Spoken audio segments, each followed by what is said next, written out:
con todos ustedes, amigos de Descubre el Guadalhorce. De nuevo vamos a hacer ese paréntesis que tanto nos gusta en la vida diaria para imbuirnos en nuestra historia, en las cosas de nuestra tierra, que gracias a ello luego nos hace salir a la calle y retomar la tónica habitual con otro punto de vista de todo, ¿no? Hoy nos vamos a volver a tratar sobre la narrativa, sobre la novela. Y para ello tenemos la suerte de tener con nosotros a un escritor magnífico que ha dado a la luz obras muy buenas sobre nuestra tierra, como es José Antonio Zao. Bienvenido, José Antonio. Buenas tardes, gracias. José Antonio es autor de varios libros y hoy nos va a presentar el último de ellos, que es una obra muy interesante, muy intrigante, novela negra, ¿no, José Antonio? Novela negra, novela negra. ¿Y de qué trata este libro exactamente? Bueno, este libro es la historia de un hombre que asciende poco a poco en la escala social. Él viene de una familia humilde, de un barrio también humilde, de clase media baja, y él va a ir ascendiendo en la escala social hasta que llega a la cúspide económica. Tiene su vida resuelta en el trabajo, es un tipo muy ambicioso. Se casa con una mujer de otra clase social, que es lo que él iba buscando desde el inicio. Tiene éxito social, conoce el éxito económico, conoce el éxito empresarial, el éxito laboral, y de repente va a ver cómo un día todo eso va a entrar en crisis, va a hacer crisis y va a entrar en barrena, y él va a decidir que el culpable de lo que a él le está ocurriendo, el culpable de su pérdida, va a ser otra persona que entra en la empresa y que él va a ver como un rival. Y en un momento dado, después de un proceso de deliberación interior muy tortuoso, obsesivo casi, decide o toma la decisión racional de asesinar al que considera el causante de todos sus males. De todos sus males. Y es una historia, está ambientada en Málaga. La historia está ambientada en Málaga. La historia, o sea, lo que es la trama, la narración, está de principio a fin ambientada en Málaga capital y en distintas localidades de la Costa del Sol occidental. Tiene como trasfondo, como digo siempre, que Málaga es otro personaje más de la novela, en este caso, y de mis libros anteriores, ¿no? Está ambientada, tiene también como telón de fondo los grandes casos de corrupción que asolaron la Costa del Sol hace ya más de una década. Tiene, entre otros ambientes, está ambientado también, o se cuentan historias de distintos tipos de corrupción policial que se dio tanto en la Policía Nacional de Málaga como otros casos de asesinatos y que también tuvieron lugar en Málaga y en fin, en toda la provincia. Y aparte también hace un recorrido por la historia comercial de los grandes almacenes de la capital de la Costa del Sol, porque el protagonista, el asesino, y digo asesino porque en la primera línea de la novela él desvela que quiere asesinar a su antagonista, trabaja en unos grandes almacenes, empieza a principios de los 80 y a partir de ahí, aunque de forma indirecta, se cuenta o se desarrolla toda la historia sentimental incluso de los grandes almacenes de la Costa del Sol. Esas historias de corruptela que nos has hablado, que se tratan de forma profunda o superficial. Algunas de forma profunda, entre otras cosas porque, bueno, hemos hablado antes del supuesto asesino, ¿no?, que tiene que tener toda novela negra. En la novela la novela se llama Lola Oporto por la detective, ¿no? La detective es una chica de Carranque, también de familia humilde. Ella va a ir ascendiendo hasta entrar en la policía, en las unidades de élite de la Policía Nacional, que son, ella pasa por la UDICO, la Unidad contra la Droga y el Crimen Organizado, que fue la que acabó, entre otras cosas, con el caso Malaya, con la trama de corrupción que había en el Ayuntamiento de Marbella. También pasa por el grupo de homicidio y de repente se va a ver envuelta de refilón en un caso de corrupción policial que ocurrió realmente, que yo tomo prestado de la realidad para contar la historia de ella. Entonces ella se va a ver obligada a dejar el cuerpo para poder limpiar su honor, porque ha quedado manchado en un determinado momento, y monta su propio despacho de detectives, que es la salida de muchos policías. Entonces, por una serie de avatares, ella se va a ver inmersa en la locura homicida o la locura asesina de nuestro protagonista. Evidentemente, cuando hablo de ese caso de corrupción que termina con la carrera policial de Lola Oporto, o que la deja en suspenso, ¿no?, en stand-by, ahí sí estoy tratando el caso de corrupción que fue muy conocido y que acabó con parte de la cúpula de la Unidad contra la Droga y el Crimen Organizado de Málaga condenada por diversos delitos relativos a la corrupción, ¿no? Cuando hablo del caso Malaya, también evidentemente, entre otras cosas porque nuestro protagonista va a hacer ciertas inversiones muy mal aconsejado por su enemigo y de refilón, en este caso, se va a tocar el caso Malaya y lo que supuso con tantísimos miles de viviendas ilegales, lo cual va a acabar repercutiendo en su salud financiera. Es decir, que todos esos casos se tratan en algunos momentos de forma más profunda y en otros momentos como más elemento decorativo de la trama. Pero se identifica perfectamente lo que ocurrió en aquellos años, lo que lo vivimos. Se identifica perfectamente la época de la cultura del pelotazo urbanístico, de los sobres que repartía Juan Antonio Roca, se adivina perfectamente, aunque les cambio el nombre por el tema de evitar claro, lógicamente. querellas y demandas, se identifica perfectamente todo lo que fue una forma de gobierno vinculada al pelotazo urbanístico y a la banalización del hecho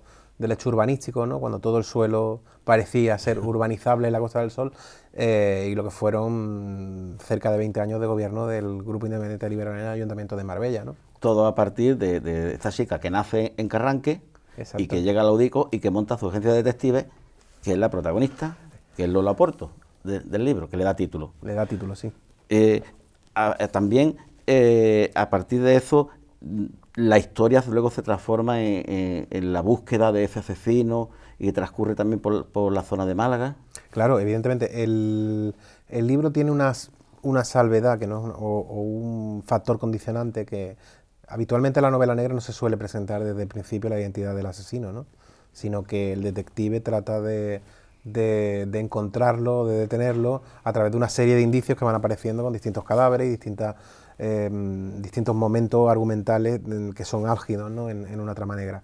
En este caso yo opto por mostrar al asesino desde el principio. Desde el principio sabemos quién es el asesino. Sabemos quién es el asesino, de tal forma que la intriga la pone, o la intriga de la novela reside en que no sabemos si va a culminar su intención de asesinar a Jacinto Bedilla de Losa, que es como se llama la persona a la que él considera el enemigo a batir, y tampoco sabemos si Lola podrá dar caza, claro, a nuestro asesino, y si podrá impedir que éste lleve a cabo, ejecute la decisión que ha tomado el presunto asesino, ¿no?, ahí se desarrolla toda la novela. Claro, evidentemente se van dando una serie de circunstancias en el que Lola se ve envuelta de repente en la locura homicida de este tipo. Uh-huh. y ella se va a ver envuelta continuamente, además, entre dos extremos, ¿no? Es decir, por un lado, sus ansias de evitar una serie de asesinatos, ¿no?, porque una vez que él ha decidido que tiene que asesinar a su enemigo, a su antagonista, claro, él va a tener que asegurar el resultado de esa acción recurriendo a la violencia, ¿no?, en determinadas partes del libro. Y ella se va a ver envuelta entre la necesidad de cumplir con esa obligación y también el hecho de que un detective, como sabemos en España, no puede enfrentarse a una investigación criminal. Tiene que ser la policía la que lo desarrolle, de forma que va a jugar durante toda la trama con su doble condición de detective ex policía. Ajá. Para ayudarse siempre al límite de la legalidad, para ayudarse a conseguir el éxito en su investigación. A veces una ventaja, a veces un inconveniente. A veces una ventaja y a veces un inconveniente, ¿no? Por ejemplo, ella sigue manteniendo su placa de policía y su pistola porque, pese a que un detective no puede llevarla, en algún momento sabe que en una novela negra es bastante habitual que se radiografíe en los bajos fondos de la ciudad. El hecho de que una mujer como ella tenga que moverse en esos bajos fondos va a hacer que muchas veces tenga que ir al límite de la ley para tratar de asegurar el éxito de su investigación. Y todo en Málaga, por supuesto. Claro. Y la trama que desarrolla, de la que más nos has hablado, de Malaya y todo eso, los acontecimientos también ocurrieron de verdad. Claro, ocurrieron de verdad y además yo lo seguí de primera mano. Y lo identificamos perfectamente, lo podemos comparar con las hemerotecas. Lo identificas perfectamente. El lector puede trasladarse mientras lee la novela, identificar. El lector puede hacer un ejercicio muy sencillo, que es mirar las hemerotecas de los 3 periódicos de Málaga o en cualquier otra biblioteca de un archivo local o municipal y se dará cuenta de que muchas de las cosas que se escribieron sobre los principales casos de corrupción de la Costa del Sol se reflejan en el libro. Como digo siempre, como trasfondo, pero se ven claramente identificados. Y eso tiene, evidentemente, certifico que es de primera mano porque muchas de las cosas que salen del libro salen de mi etapa como redactor de Tribunales y de Justicia de la Opinión de Málaga durante 11 años. Fíjate, he cubierto muchísimos juicios de corrupción, pues ahí tenemos Malaya, Astapa, el caso Arcos, la operación Acinipo contra el exalcalde de Ronda, Antonio María Marislara, en fin. En aquella época eras redactor del diario La Opinión, entonces conoces de primera mano. Evidentemente, es que muchas veces me preguntan que cómo me he documentado para la novela, que habré perdido muchísimo tiempo leyendo cosas sobre temas de corrupción y casos de asesinato y tal. Y digo, bueno, no he perdido tanto tiempo porque la documentación ya la traía de serie, ¿no? Es decir, he escrito tantísimo de todos esos casos, siguiendo el juicio o siguiendo la instrucción que ha durado en ocasiones años, que no me ha sido difícil poder plasmarlo luego como trasfondo narrativo de la obra. Fíjate que el libro sale precisamente por mi experiencia en los juzgados malagueños, ¿no? Yo siempre veía, o uno de mis cometidos principales era, en aquella época, y digo era porque ahora estoy en política municipal, política local de Málaga, era seguir los casos de juicios conjurados, que se suelen celebrar de lunes a miércoles en la audiencia provincial. En muchos de esos juicios, y vuelvo un poco a lo que fue el origen del libro, en muchos de esos juicios, habitualmente por asesinato o homicidio, los abogados defensores tratan de argumentar o de explicar la conducta de su cliente recurriendo a lo que se llama la enajenación mental transitoria, ¿no?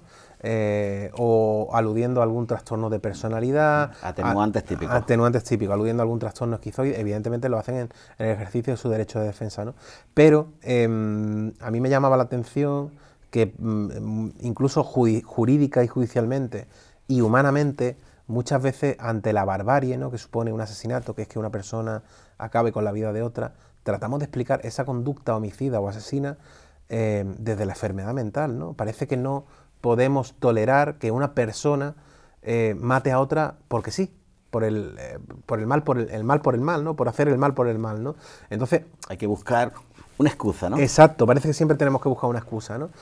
Y a mí me pareció que esa pregunta, es decir, ¿puede una persona, y de ahí surge el libro, puede una persona que de repente le suceden un cúmulo de cosas negativas suficientemente graves durante un corto periodo de tiempo, de achacar todo lo que le está ocurriendo a otra persona y decidir libre y adultamente acabar con su antagonista, con su enemigo, a quien considera responsable de todos sus males?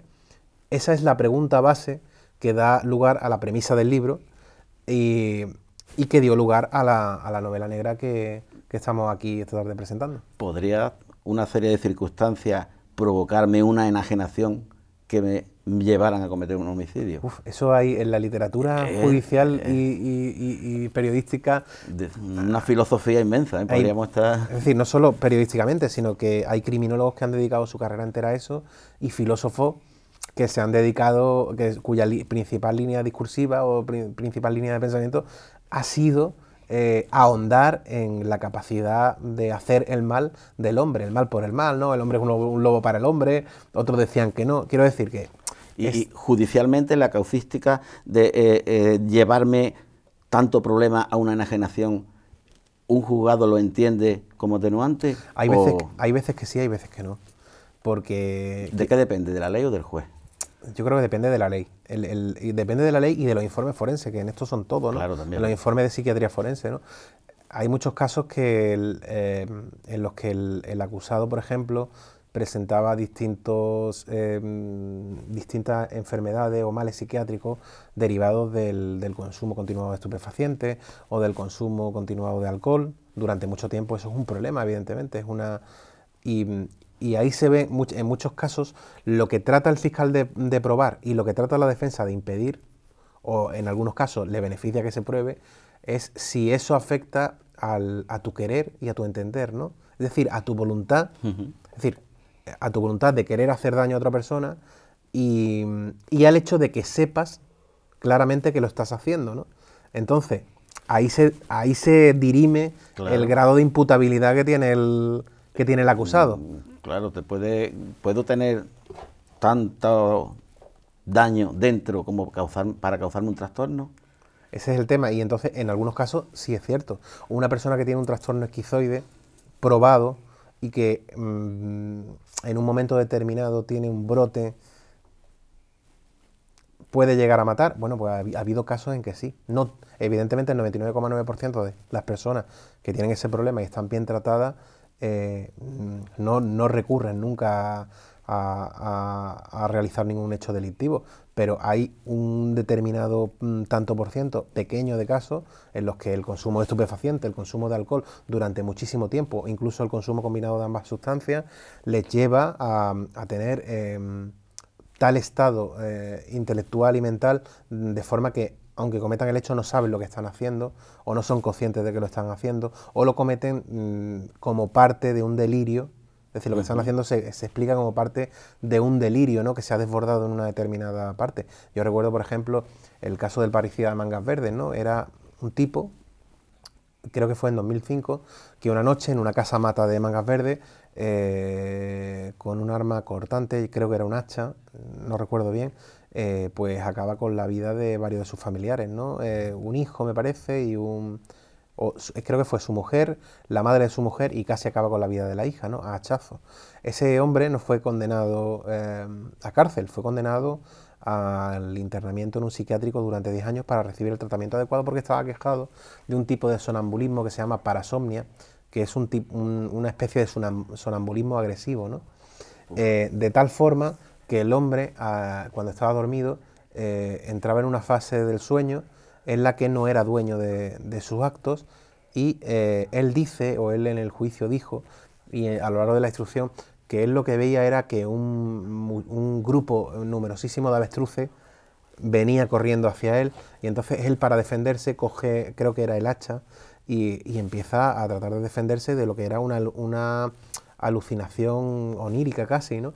Entonces trata de defenderse de eso, y eso acaba con el resultado de 2 o 3 muertos, creo que fue el resultado de aquella acción asesina, ¿no? El caso es que él lo hizo, pero no sabía que lo estaba haciendo. Pero para que un fiscal considere eso atenuante, tiene que haberle pasado antes, no la primera vez que le pasa, tiene que certificarse que ya con anterioridad ya lo padecía, ¿no? Lo que se certificó, se le hicieron las pruebas del sueño, la unidad del sueño de uno de los hospitales públicos malagueños, se le hizo la correspondiente prueba, y evidentemente se determinó que este hombre sufría de parasomnia, ¿no?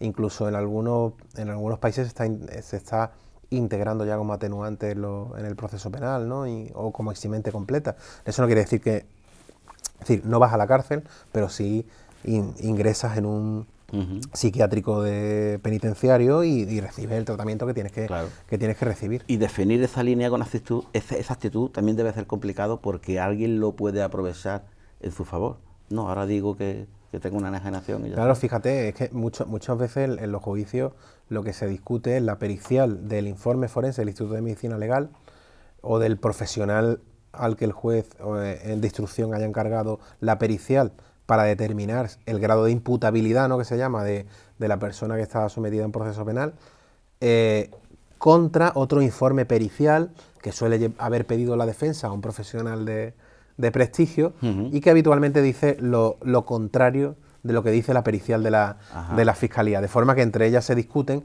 y en muchos casos, aparte de escuchar a los testigos y aparte de escuchar a los expertos, a los peritos y tal, todo es un debate intelectual sobre si esa persona era consciente o no de lo que estaba haciendo. Filosófico, intelectual, legislar, hay un entramado bastante complicado. Es complicado. ¿Se ve Lola Oporto envuelta en esa disyuntiva? Bueno, Lola Oporto, desde el principio, lo que trata de evitar es que se cometan crímenes. Y que se cometan... Desde un principio ella intenta evitar los crímenes. Desde un principio ella lo que hace es intentar evitar los crímenes, ¿no?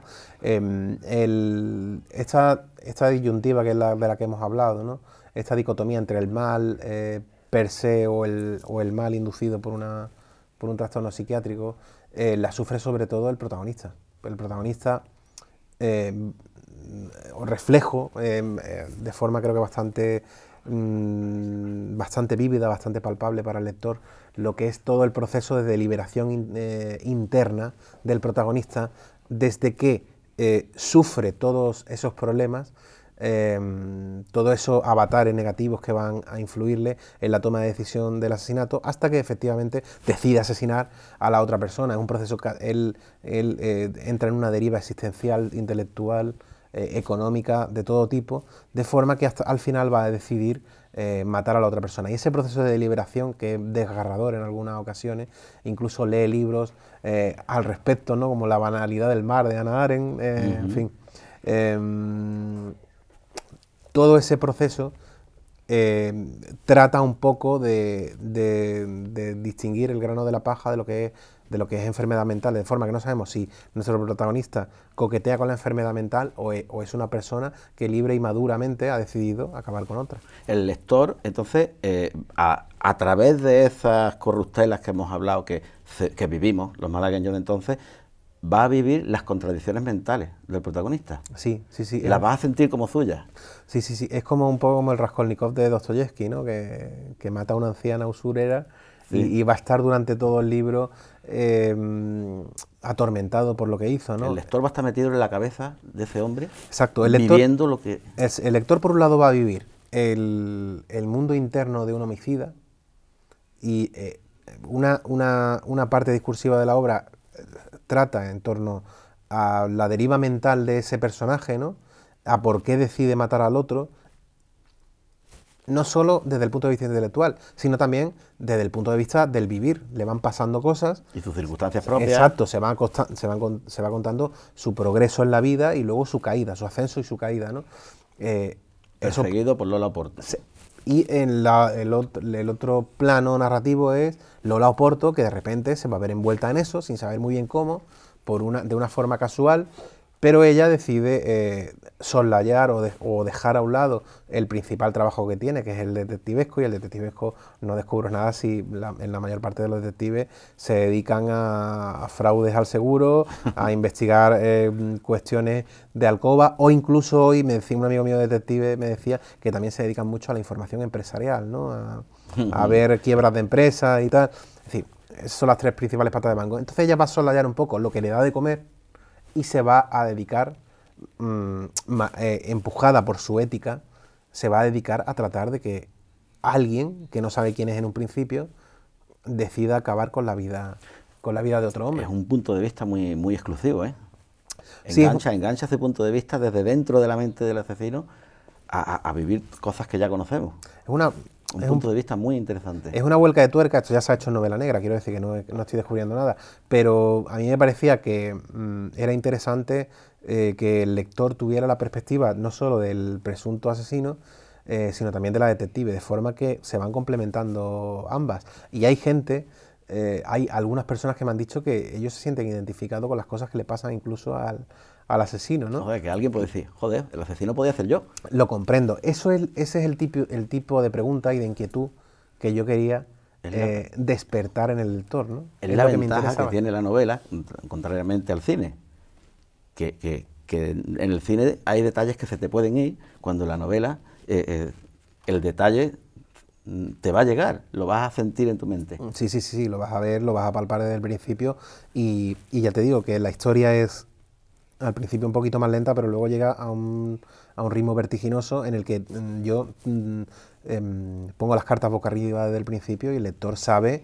la deriva que lleva el presunto asesino y la deriva de la detective, que la detective tampoco es una persona ejemplar, quiero decir, ¿no? Sus virtudes y sus defectos. Claro, ella tiene sus virtudes y sus defectos. En la novela negra de toda la historia, una de las cosas principales es que la evolución que se dio en los años 30-40 en Estados Unidos en relación a la novela Enigma de Agatha Christie y tantos otros, es que primero se sitúan los bajos fondos, segundo, ninguno de los personajes, ni los que están del lado policial ni los que están del otro lado de la ley, ¿no? Ninguno es ni bueno ni excesivamente bueno ni excesivamente malo, es decir, tiene cosas buenas y cosas malas como todos nosotros, de forma que nadie puede decir que al menos la motivación inicial del presunto asesino sea asesinar a alguien, y tampoco se puede decir que Lola sea una persona nibia, pura, apolínea casi, que se dedica a investigar crímenes tiene una vida ordenada. No, Lola es una tía también que ha pasado por el filo de navaja que supuso salir de la policía de una forma convulsa, al verse inmersa en un caso de corrupción. Es una mujer que tiene 40 y pocos años, que se está definiendo, ¿no? Se está definiendo sentimental, laboralmente, se está buscando, y en medio de esa búsqueda llega uno de los grandes casos de su vida, que la van a poner a prueba incluso sentimentalmente. Pues qué trama más buena, más interesante. Pero no es tu único libro. No, no es mi único libro. De hecho, esta es mi primera novela, pero yo provengo del relato. Yo tengo 2 libros anteriores de relato. Uno que se llama Cuentos de la cara oscura, que es un libro pequeñito que salió en 2015, que trata sobre relatos relacionados con la crisis económica, ¿no? Y un segundo libro de relatos que se llama La chica de los ojos manga, que editó La Isla de Siltola en 2016, que trata sobre el amor y el desamor, fíjate.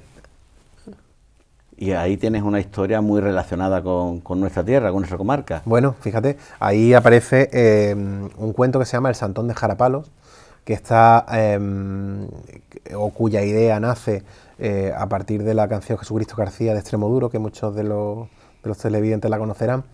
Me interesaba mucho indagar sobre la idea de estos santones que con la imposición de manos afirman ser capaces de curar enfermedades y tal, o aquellos incluso que llegan a un momento en el que afirman ser discípulos sanadores, o santos o sanadores por inspiración divina, ¿no? Entonces narro la historia de un tipo, de un pastor de los años 50-60 de Laurín de la Torre, que era un tipo hosco, hablaba poco, la gente lo tenía por loco, que de repente va a entrar en una deriva personal y existencial, y se va a dedicar, desde que muere una chica en Alhaurín de la Torre, de que muere una chica que es violada y asesinada, se va a dedicar a mirar, porque ella murió en el monte de Jarapalos, él se va a dedicar el resto de su existencia, todos los días, desde la mañana a la noche, a observar,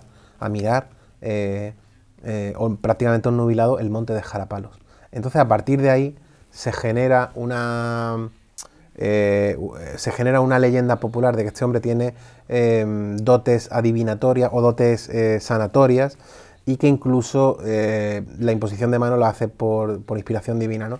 Y a partir de ahí eso se va a convertir en un punto de peregrinación, no solo para los lugareños, sino que también mucha gente de Málaga, de Andalucía, de España, periodistas tipo Jiménez del Oso y personas de todos los países van a acudir a él. Se va a formar una aldea allí junto a él, y se va a convertir en un lugar de peregrinación. ¿Eso en qué año ocurrió? Eso yo lo sitúo en los años 50-60. Y los que lo lean van a identificarlo bien. Los lugares... Los lugares se identifican bien, la historia evidentemente es ficticia. Hay gente que me ha dicho que es curioso, ¿no? Luego, presentando el libro, me ha venido mucha gente diciendo que eso ocurrió de verdad, no en Alhaurín de la Torre, sino en tal pueblo, que aquí en tal pueblo había una secta y tal. Bueno, yo no me baso en ningún caso real, pero sí me baso en los casos que todos conocemos de personas que de repente dicen ser directamente un discípulo o un santo de la Iglesia, y que curan a la gente a través de la inspiración de eremitas. Exacto. ¿Esa historia la encontramos en qué libro? En La chica de los ojos manga, es una de las historias de La chica de los ojos manga, que está muy relacionada con el Valle del Guadalhorce, claro. ¿Y el otro que me has dicho, cómo se llama el libro que me has dicho? Cuentos de la cara oscura, es el primero, son relatos sobre la crisis.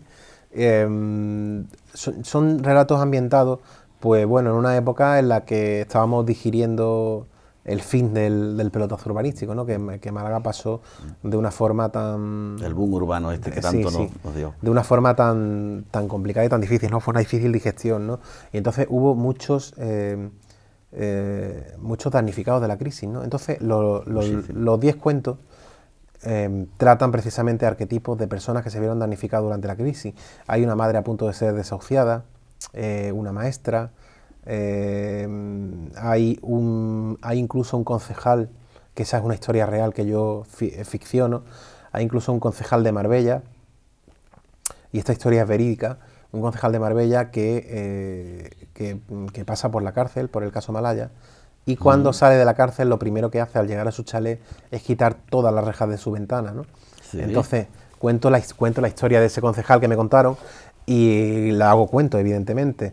¿Es un hecho verídico? Ese hecho es verídico, sí, sí. Lo que pasa es que cuando hablamos de ficción, claro, tú coges el hecho verídico, ¿no?, como el hecho noticiable, pero lo novelas. No puedes identificar a los personajes. Evidentemente, no identifica a los personajes que estás haciendo ficción, entrar en el terreno de la ficción que tiene sus códigos específicos, ¿no? Pero quizás muchas personas al leer la historia digan, esto le suene. Hay otra historia que seguramente mucha gente se reconocerá porque le ha pasado a su familia y tal, de un tipo que trabaja en un banco y de repente el jefe intenta o empieza a apretarle con el fin de que venda más participaciones preferentes, ¿no? Sabemos que en determinados bancos hubo ancianos con Alzheimer que firmaron con su huella dactilar la adquisición de un producto de altísimo riesgo financiero. Y no sabían ni lo que adquirían. No sabían ni lo que adquirían, ¿no? Entonces el cuento ese, por ejemplo, está contado desde el punto de vista del tipo que está sometido a una gran presión laboral por parte de su jefe para que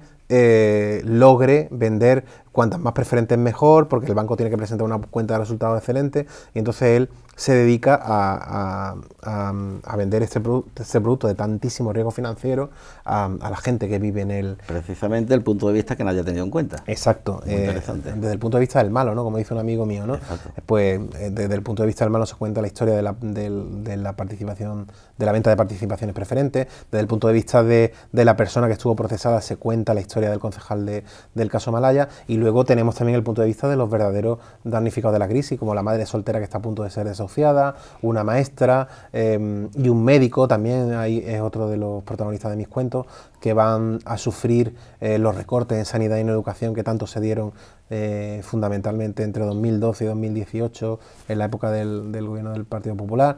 Quiero decir, trata de ser una mirada panorámica a los arquetipos humanos que durante muchísimos años de crisis lo pasaron muy mal, ¿no? Eran personajes al filo de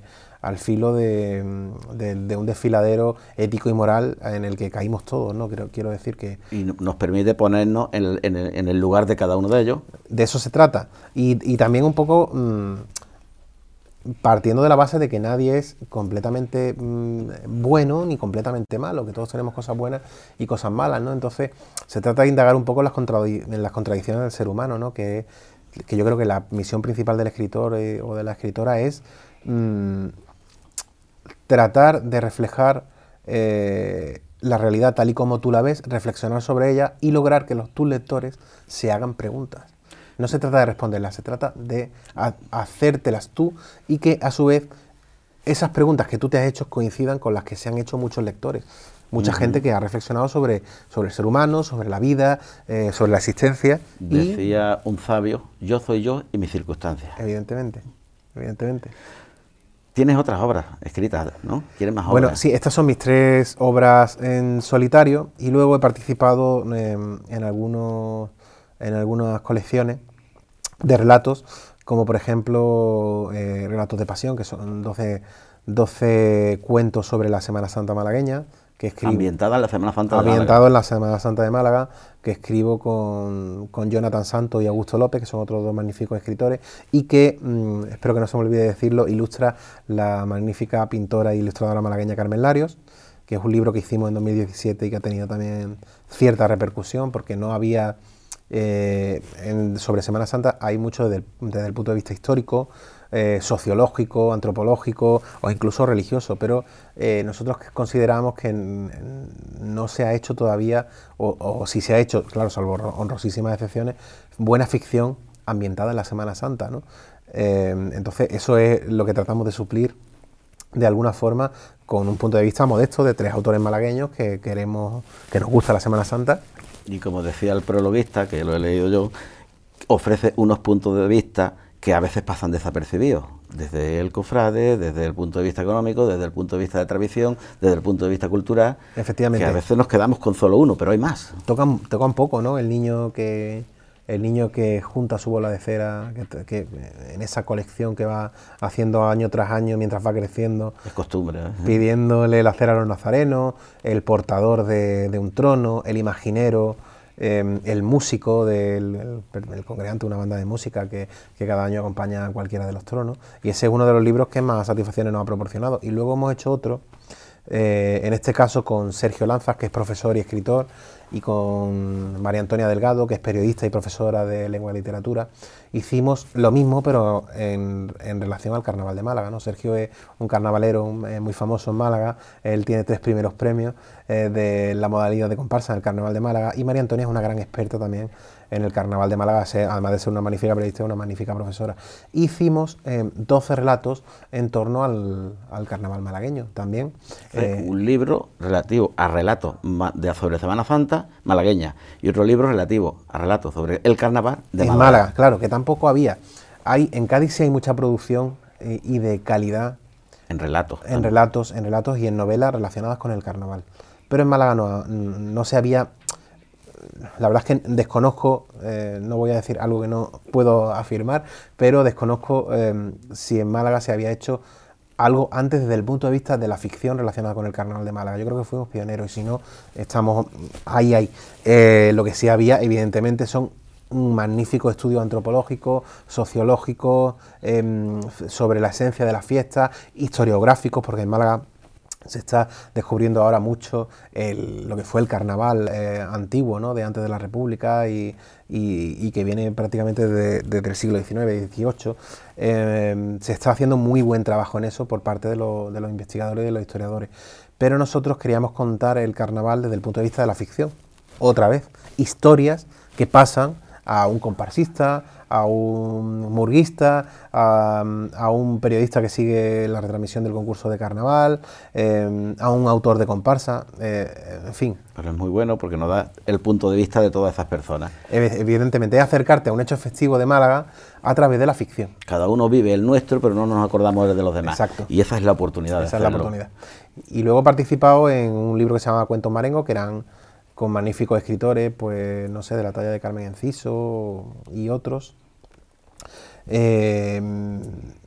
relativo a cuentos. Se llamaba Cuentos Marengo y evidentemente eran cuentos ambientados o que tuvieran como elemento común, denominador, el mar de Málaga, ¿no? El mar malagueño. El mar malagueño, ¿no? También Entonces, muy importante. También hemos participado en esa colección, entre otras varias. Y háblanos de los proyectos. ¿Qué proyectos tienes? Bueno, de momento seguir con la promoción de Lola Oporto, que me está reportando muchas satisfacciones. Está teniendo mucha aceptación, ¿eh? Por lo que yo estoy siguiendo, lo que yo estoy viendo, está gustando. Ha tenido bastante eco en prensa y sobre todo la mayor satisfacción es que un lector que no conoces de nada te venga y te diga: oye, me he pasado un buen rato leyendo tu novela y me ha gustado mucho, la voy a recomendar, la voy a regalar.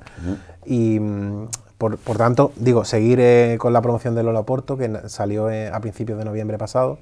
Y ahora para la Feria del Libro, que creo que cae a finales de abril, principios de mayo, saco con la editorial Mitad Doble, también vinculada a la librería Proteo y Prometeo, que tanto está haciendo por Málaga y por los escritores malagueños, saco dentro de la colección Manguta un libro que tiene 2 pequeños cuentos o 2 pequeñas micronovelas, que es como se llama, como denomina la editorial, a historias que tienen menos de 10.000 palabras, que se va a llamar La Hora de Bud Spencer y que va precisamente con 2 relatos negros dentro de... 2 relatos negros. 2 relatos negros, sí. En otro libro. ¿Eso cuándo sale? Eso sale finales de abril, principios de mayo. Va a estar para la Feria del Libro de Málaga. Es una colección en la que han participado escritores de la talla de Herminia Luque, Pablo Aranda, el gran novelista malagueño, Pedro Pujante, Eloísa Navas, Presina Pereiro, en fin, son escritores y escritoras de muchísimo peso, y la verdad es que es un honor formar parte de... Y participa con ellos, desde luego. Participo con ellos. Debuta en la literatura una gran escritora que hasta ahora no había publicado libro, que se llama Gés Lavado, que es profesora, es maestra de música, pero aparte es una magnífica cuentista. Yo creo que la gente se va a quedar sorprendido cuando vea la calidad de Gés Lavado, que sale precisamente en la tanda de 3 de 3 libros de la colección Manguta de Mitad Doble, que se van a estrenar ahora de cara a la Feria del Libro de Málaga. Y lo podremos encontrar en la Feria del Libro, la presentación oficial. No se olviden, en la Feria del Libro de este año, buscar a José Antonio Zau y cualquiera de sus obras. El Lola Oporto yo tengo yo curiosidad por preguntarte, ¿también las mujeres se identifican con Lola Oporto cuando lo has leído? Sí, sí, sí. También se han Sí, llegado... sí, sí, sí, sí, sí, sí. De hecho, esto vuelve a lo que hablábamos antes, ¿no? Es una detective que respeta perfectamente los cánones del género. Es decir, es una mujer que atraviesa por una crisis personal, económica, laboral, es un periodo convulso de su vida, ¿no? Incluso sentimental, y ella se está buscando. Y en ese proceso de búsqueda interior o vital, por la que todos hemos pasado, yo creo, ¿no? Claro. Antes o después todos llegamos a un punto de reflexionar sobre si vamos al sitio adecuado y hemos partido del puerto adecuado, ¿no? Pues una mujer con 40 y pocos años que llega al tramo al último tramo de la madurez, ¿no? Buscándose a sí misma, ¿no? Y evidentemente hay muchas mujeres y algún hombre que se ha sentido identificado no en el aspecto puramente femenino, sino en esa deriva vital que Lola, de la que Lola va a tener que salir abruptamente para tratar de resolver la serie de crímenes que va a plantear el otro protagonista. Un trabajo de un autor que además está muy identificado con el Valle de Guadalhorce, ¿no? Porque tus raíces son de aquí, de nuestra comarca. Fíjate, tengo una mezcla extraña, ¿no? Porque mi familia paterna, mi padre nació en el puerto de Santa María, pero a su vez provienen de pescadores de Calpe, de Alicante, un pueblo precioso de Alicante, donde está el Peñón de Ifac, que yo creo que muchos conocerán. Si les digo el Peñón de Ifac sabrán exactamente de dónde proviene. Y por vía materna mi familia es, además de generaciones, ¿no? Como los buenos vinos, de Álora. O sea que imagínate si tengo... Perote. Sí, tengo perotes de toda la vida. Si tengo Guadalhorce, de pura cepa de Guadalhorce. Con el Guadalhorce, claro, evidentemente he pasado mucho tiempo en Álora, sobre todo desde pequeño, ¿no? De cuando era pequeño. ¿Has escuchado todas las historias que hay en Álora? Álora está llena de historias. Lo sé. Desde los árabes, los romanos, los castellanos, bueno, todo el Guadalhorce está lleno. Historias de la guerra civil magníficas que, que hoy todavía no se pueden contar. Pero hay muchas historias. Hay muchísimas historias. Algún día tocará, ¿no? Algún día tocará. Porque es necesario que cambiemos ese chip y tú tienes ese secreto para darnos el punto de vista exacto de las cosas. Bueno, pues te lo agradezco. Tú tienes ese punto de vista y deberás tocar la guerra civil. La guerra civil. Bueno, en algún relato ya la ha tocado, ¿no? Pero sí. no en Álora, ¿no? Hay un relato que se llama Dolores, la chica de los ojos mangas, que precisamente es de otra historia. Pues muchas veces la historia no tienen una base real, ¿no? Siempre se invita a los autores o a los escritores que vayan con una libretita. ¿Por qué? Porque en cualquier momento puede surgir la idea de una conversación, de un anuncio que veas por la calle, de una historia que estés viendo en la tele, de algo que te refieren, una imagen de repente se te pasa por la cabeza, un sueño. Entonces yo siempre voy no con la libreta, sino apuntándolo en el móvil, en la aplicación de notas del móvil, y luego me lo mando al ordenador, ¿no? Para tenerlo allí. Dolores es una historia que me cuenta una amiga que dice que en su pueblo, que no recuerdo cuál era, hubo una mujer que perdió al marido en la guerra civil y durante 20 años dejó la puerta de la casa abierta por si algún día el marido volvía. Entonces, a partir de ahí, hilo una historia que tiene sus raíces en la guerra civil, ¿no? Hay algunos cuentos míos que sí están ambientados en la guerra civil, pero es verdad que de las historias y leyendas que corren por Álora, que yo sé por mi abuelo, por mi abuela, mi abuelo ya falleció en 2013, pero mi abuela sigue viva, y de otra gente que me han contado historias de la guerra civil, es verdad que Álora es riquísima en leyendas, no solo de la guerra civil, sino anteriores y, como tú has dicho, desde la época musulmana, quiero decir. Lo que me ha gustado, sobre todo, del punto de vista que das a Lola Oporto, contrapolándolo con la guerra civil, es que en la guerra civil nos quedamos con la historia negra, con el hecho que ocurrió, fulano mató a mengano, pero detrás de cada historia hay una novela personalizada, igual que pasa con Lola Oporto. Claro, mucha gente tiene su novela. Tratar un acontecimiento de la guerra civil es necesario tratarlo conociendo todo lo anterior. Conociendo todo lo anterior y con mucho cuidado, ¿no? Porque hoy, desgraciadamente, hemos vuelto otra vez a la política de frente, ¿no? Y de bloque, el bloque azul y el bloque rojo, que tanto nos costó superar la transición. Fíjate, hemos vuelto otra vez a esa sociedad de trinchera, como yo la llamo en algún artículo, pero es verdad que es un hecho histórico que todavía sigue teniendo demasiado interiorizado sentimental, ideológicamente, la gente, ¿no? Entonces hay que acercarse con mucho cuidado y con mucho respeto y conociendo bien el paño del que se va a hablar, ¿no? Porque yo invitaría a nuestros televidentes a leer Lola Oporto, meterse en la personalidad del personaje antes de tratar la guerra civil, para saber meterse en aquel personaje igual que en este. Te dará un punto de vista diferente. Sí, sí, de eso se trata, ¿no? De que puedan, un poco, al final de lo que se trata es de que los lectores puedan vivir otras historias, otros puntos de vista sin salir de casa, ¿no? Leyendo... Y esta es la oportunidad de empezar. Yo creo que sí. Yo además tengo la suerte de que José Antonio me ha regalado su libro, me lo ha dedicado, con lo cual lo voy a guardar entre mis tesoros. Muchísimas gracias. Te lo agradezco mucho. Gracias a ti, Fernando. Te agradezco que nos hayas visitado. Ha sido un placer tenerte con nosotros. Igualmente. Y esperamos próximas presentaciones. Os mantendré informados. Y a los que nos siguen, a nuestros seguidores, no olviden este nombre, José Antonio Zau, y hasta la próxima edición.